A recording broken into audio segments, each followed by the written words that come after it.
माझे जसे झलक कोकणची ग,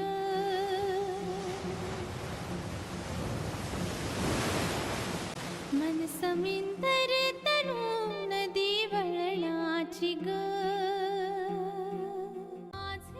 आमच्या कुलस्वामिनीच्या दर्शनानंतर दुसऱ्या दिवशी सकाळी आम्ही पुन्हा निघालो कोकणातलं अजून एक सुंदर ठिकाण शोधायला. कोकणात प्रवास करताना मला एक गोष्ट कायम जाणवते, इथला प्रत्येक रस्ता एखाद्या नव्या आठवणीकडे घेऊन जातो. तर असंच पुढे जाताना रस्त्यात अचानक आम्हाला एक सुंदर पक्षी दिसला. मग काय, दादाला सांगितलं गाडी थांबव आणि मस्त फोटो काढूया. तुम्ही मला कमेंटमध्ये सांगा हा कोणता पक्षी आहे. आम्ही मस्त फोटो काढले आणि अर्थातच चहाचा ब्रेक झाला, कारण चहा आणि आमचं नातं काही वेगळंच आहे. पुन्हा प्रवास चालू केला आणि थोडं पुढे गेल्यावर गाई गुरं शांतपणे चरण्यात मग्न होती. तो निसर्ग, ती हिरवाई आणि आजूबाजूची शांतता एकदम प्लेझंट वाटत होतं. काही क्षण आम्ही तिथेच थांबलो.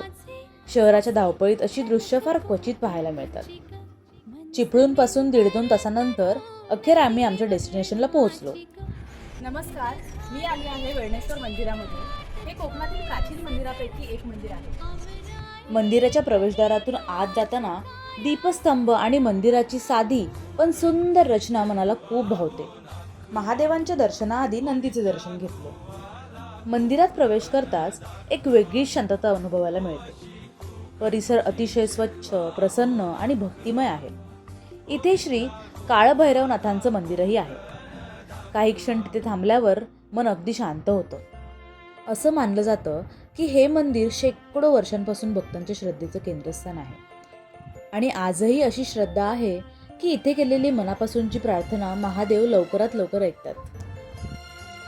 या मंदिरातच महादेवाच्या शिवलिंगाचं दर्शन घेतलं. डोळे मिटून काही क्षण प्रार्थना केली आणि मन अगदी हलकं झालं. यानंतर सेम मंदिरामध्ये श्री देव महाविष्णूचं दर्शन घेतलं. एका मंदिरात इतकी वेगवेगळी दैवत पाहायला मिळणं हीच या ठिकाणाची खास गोष्ट वाटली. त्यानंतर बाजूलाच आपल्या बाप्पाचं दर्शन घेण्यासाठी आम्ही गेलो. इथला बाप्पा एकदम युनिक होता. तुम्ही बघू शकता, या बाप्पाची मूर्ती एकदम युनिक आणि मनमोहक होती.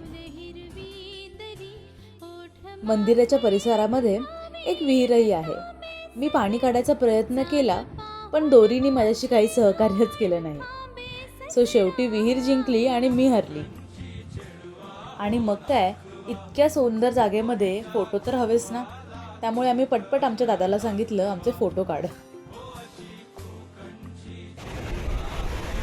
तर तुम्हीही वेळणेश्वर किंवा आसपासच्या भागामध्ये असाल तर या मंदिराला नक्की भेट द्या. मंदिराच्या अगदी शेजारीच आहे सुंदर असं वेळणेश्वर बीच. त्यामुळे आम्ही दर्शन घेतल्यावर पटापट समुद्राकडे निघालो. पण अनफॉर्च्युनेटली त्या दिवशी भरती असल्यामुळे समुद्रात काही उतरता आलं नाही. पण बाहेर उभं राहून लाटांचा आवाज, सुंदर वारा आणि समोर दिसणारा अथांग समुद्र, हा एक्सपिरियन्स पण काही कमी नव्हता. कोकणात समुद्र फक्त पाहायचा नसतो, तर तो अनुभवायचा असतो. आणि मग काय, परत एकदा फोटो सेशन तर झालंच पाहिजे ना. आणि एवढी भटकंती केल्यानंतर खूप भूक लागली होती.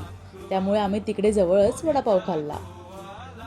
चला, भेटूया पुन्हा कोकण बोलतेच्या पुढच्या एपिसोडमध्ये. तोपर्यंत सबस्क्राईब करायला विसरू नका.